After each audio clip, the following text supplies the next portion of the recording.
कहते हैं अंतर्यामी गर्भगत संत सुंदरी माही।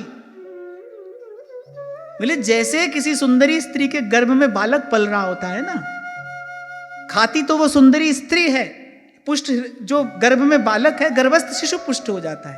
कह रहे ऐसे ही अंतर्यामी गर्भगत संत सुंदरी माही।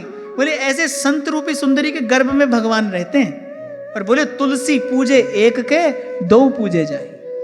बोले एक की पूजा करो दोनों की हो गई। इसीलिए हमारे तो संतों ने उत्सव कब मनाया?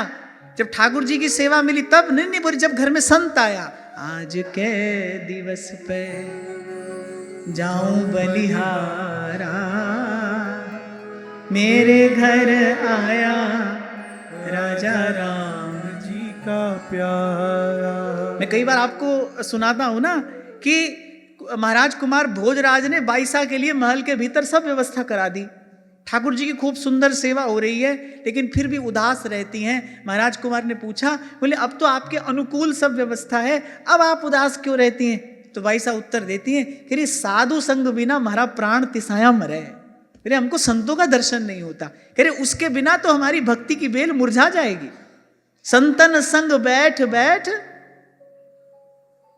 लोक लाज खोई। यहां लोक लाज से तात्पर्य क्या है? कह रहे देह गेह की जो आसक्ति है, वो जो अहमता और ममता का बंधन है, जो दुस्तेज बंधन है, जो किसी भी प्रकार से नहीं टूटता, कह रहे वो संतन संग बैठ बैठ लोक लाज खोई।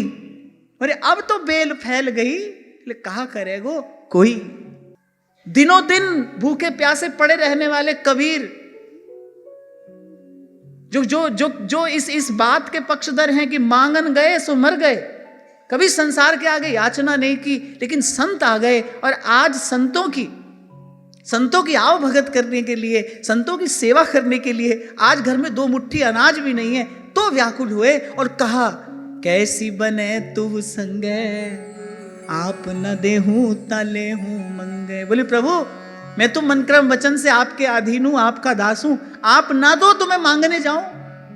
नहीं तो प्रभु इतना तो हम आपसे चाहते हैं, आप हमको इतना निष्काम न समझ लेना, हमको कुछ भी नहीं चाहिए। नहीं हमको कुछ चाहिए। क्या चाहिए? हो मांगू संतन रहना, मैं नाही किसे का देना। और साधु सेवा के लिए मांगता हूं। बोले यहां मेरा किसी से कोई लेना देना नहीं है। तो मैं इसे विचार करता हूं कि भाई परम सुख की स्थिति कहां है? हमारे श्री हरिनाम व्यास जी कहते हैं परम पद कहे तो कौन सो लोग। बोले कहते हैं इन संतों की चरण रज मिल जाए, बोले यही परम पद है, इससे उत्तम कोई और प्राप्ति नहीं है भाई। ये जो संत है ना भाई, इनके श्रीअंग से लगकर जब पवन आती है, इनकी धूल जब उड़कर माथे लगती है, तब मन का मैल धुलता है। बाकी सब कुछ आप अपने पुरुषार्थ से कर सकते हो, लेकिन आप अपने अंतःकरण को संत की कृपा के बिना शुद्ध नहीं कर सकते। अंतःकरण की शुद्धि जो कि वास्तविक सिद्धि है, अंतःकरण की शुद्धि नामक वास्तविक सिद्धि यदि प्राप्त हो सकती है, वो तो किसी संत के चरण रूपी तीर्थ में ही प्राप्त हो सकती है, वो कहीं प्राप्त नहीं होती। तो जब संत कहता है तो मन बदलता है भाई, बिगड़ा मन सुधरता है, संत के शब्द से सुधरता है, संत के सानिध्य से सुधरता है, संत के स्पर्श से सुधरता है, संत की दृष्टि से सुधरता है। कबीर जी तो यहां तक कहते ऐसे तो भुना हुआ बीज अंकुरित नहीं होता। अगर बीज को भून दिया जाए तो वो कभी अंकुरित नहीं होता। पर कबीर कहते हैं सत्संगति की महिमा क्या है? बोले अभाव से भी अगर साधु का सेवन कर लेगा तो उसका अंतःकरण शुद्ध होगा, उसका मन निर्मल होगा। जो अभाव से करे उसको ये प्रसाद मिलता है भाई, जो सद्भाव से करेगा उसको क्या प्राप्त करना रह जाता है। मैं आज आते हुए भी बाबा मेरे साथ आ रहे थे तो मैं यही कह रहा था, बहुत बरस पहले एक संत ने कहा था, बोले बेटा संत की कृपा से ये मार्ग सूझता है, नहीं तो पहले तो ये सदमार्ग सूझता ही नहीं ना। इतनी स्वार्थ में लिप्त बुद्धि है। गोस्वामी जी कहते हैं ऐसी मूढ़ता या मन की इतनी जड़ता है जो किसी भी प्रकार से टूटती नहीं, छूटती नहीं। पहले तो संत की कृपा से ये मार्ग दिखाई पड़ता है, और फिर संत की ही कृपा से इस मार्ग पर पांव पड़ता है, संत की ही कृपा से इस मार्ग पर दो पग चला जाता है भाई। इसलिए मैंने कहा एक वस्तु मांगना, मांगते रहना, कोई संकोच ना करना। पद सरोज अनपायनी भक्ति सदा सतसंग। बस भगवान से कहो प्रभु ये व्यवस्था आप हमारे लिए कर दें, क्योंकि भाई दुर्लभ हो, सब मिलता है, यहां बाजार है भाई। आपकी गांठ में धन है, जो चाहो सो खरीदो। अगर कुछ नहीं मिलता है, साधु का संग नहीं मिलता है भाई। श्री अयोध्या जी के पास के एक बड़े सुंदर संत हुए, संत श्री पलटू साहेब। वो अपनी वाणी में एक बड़ी सुंदर बात कहते हैं, बिना सत्संग ना कथा हरि नाम की। देखो संत कितना गूढ़ रहस्य है, कितना सुगम कर देता है हमारे लिए।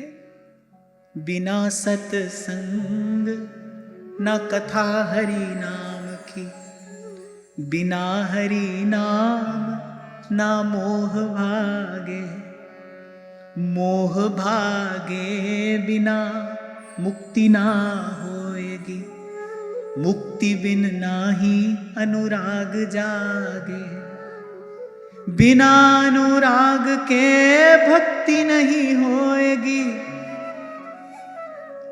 भक्ति बिन प्रेम उर नाही लागे। और अंत में कहते हैं, प्रेम बिना राम नहीं, राम बिना संत नहीं, पलटू सत्संग वरदान मांगे। हम तो प्रभु आपसे बस यही मांगते हैं कि मोए सदा राखो निज रसिकन के संग में। ये आप दीजिए हमको, इसलिए ये तो मांगते रहिए, इसको मांगने में कभी संकोच नहीं करना। और यहां गोस्वामी जी स्वयं कह रहे हैं कि बार बार वर मांगे हो। एक बार किसी ने पूछा, बोलिए बार बार क्यों कहा, क्या एक बार मांगने से भगवान नहीं देंगे? इतनी सुंदर वस्तु मांग रहे हैं, क्या एक बार मांगने से भगवान नहीं देंगे? तो संत थोड़े विनोदी थे, बोले हाँ भैया, ये देवे में तो ठाकुर जी कंजूसी करे। इसलिए गोस्वामी जी कह रहे हैं, आज धन्य मैं धन्य अति, आहा, यद्यपि सब विधिहीन। संत कहते प्रभु आपने हमको सत्संग में बिठा दिया, हम तो सब प्रकार से हीन हैं, इस प्राप्ति के तो किसी भी प्रकार से हम योग्य नहीं, पात्र नहीं। निज जन जानी राम मोहे, संत समागम दीन, संत समागम दीन। मैं तो बड़े विश्वास से ये बात कहता हूं भाई, जिसको भारत भूमि पर मनुष्य का जन्म मिला है, जिस पर संतों की, गुरुजनों की कृपा है, जिसके जीवन में सत्संग है, जिसके जीवन में येन केन प्रकारेण किसी भी प्रकार से संत की सेवा है, वो समझ ले भाई भगवान ने मुझे अपना लिया है। अपना करके प्रभु ये सब देते हैं भाई, ज्ञान सहित नर देह वर और भरत खंड में हुई। तो मैं कह रहा था कि भगवान की कृपा मनाइए। अंग्रेजी में कहावत है, कहते काउंट योर ब्लेसिंग्स। देखिए देखिए प्रभु ने कितनी कृपा आप पर, हम पर की है। और एक बात मैं आपसे और कहना चाहता हूं कि शास्त्र की, पुराण की बात में आपको संदेह हो जाए, कोई बात नहीं, अब हमारी बुद्धि ऐसी है भाई, पर जो संत ने कहा है उसमें कभी संदेह नहीं करना। क्यों? क्योंकि संत जो कहता है उसको तो कहना नहीं है, वो तो डूब गया है उस परमानंद में। वो जो कहता है वो उस परमानंद सागर से बाहर आकर कहता है, और उसके कहने के मूल में ना तो कोई आग्रह है ना कोई दुराग्रह है, उसके कहने के मूल में केवल अनुग्रह है। वो केवल आप पर, मुझ पर कृपा करने के लिए कहता है। आप जपता है, आपको मुझे जपाता है। हमारे व्यास जी संत का लक्षण यही बताते हैं, कह रहे साधु सोई जो हरि जपावे, और साधु सोई जो साधु सिवावे। जो किसी भी प्रकार से, मार से, प्यार से, दुलार से, फटकार से, जो किसी भी प्रकार से आपको मनमुख से सन्मुख कर दे, किसी भी प्रकार से भाई हरि के भजन में लगा दे, किसी भी प्रकार से सत्संगति में आपकी निष्ठा उत्पन्न करा दे, यही साधु है, यही साधु का लक्षण है। और इसी भगवान ने आज्ञा दी है, मोते अधिक संत करी लेखा। उसका कारण परम श्रद्धेय स्वामी श्री रामसुखदास जी महाराज बताया करते थे। एक बार उनसे किसी ने पूछा, बोले भगवान की ऐसी इच्छा नहीं होती, जीव इतना दुख पा रहा है, इसका उद्धार हो जाए, इसका कल्याण हो जाए? तो श्री स्वामी जी कहने लगे, हाँ होती है, पर थोड़ी होती है। बोले होती तो है, भगवान करुणा सागर हैं, जीव के दुख को देखकर भगवान दुखी तो होते हैं, पर भगवान का ऐसा स्वभाव है, या फिर कह लो कि उनके दरबार का ऐसा नियम है कि भाई जब तक कोई हमको पुकारेगा नहीं तब तक हम नहीं जाएंगे। कितने कितने कष्ट में देख रहे हैं भगवान, जब द्रौपदी जी का अपमान हो रहा है सभा में, कितने कष्ट में भगवान देख रहे हैं। माता रुक्मिणी ने कहा चले ही क्यों नहीं जाते, यहां आप इतने व्याकुल हो रहे हैं बैठे बैठे, आप चले क्यों नहीं जाते। बोले अरे हमें पुकारे तो हम जाएं। तो बोले कि हाँ कल्याण की इच्छा तो है, जीव को दुख पाते भगवान देखते तो हैं, पर कहते हैं भाई जब तक हमको पुकारे नहीं तब तक हम कैसे जाएं। तो इच्छा तो है पर थोड़ी है, साधारण इच्छा है।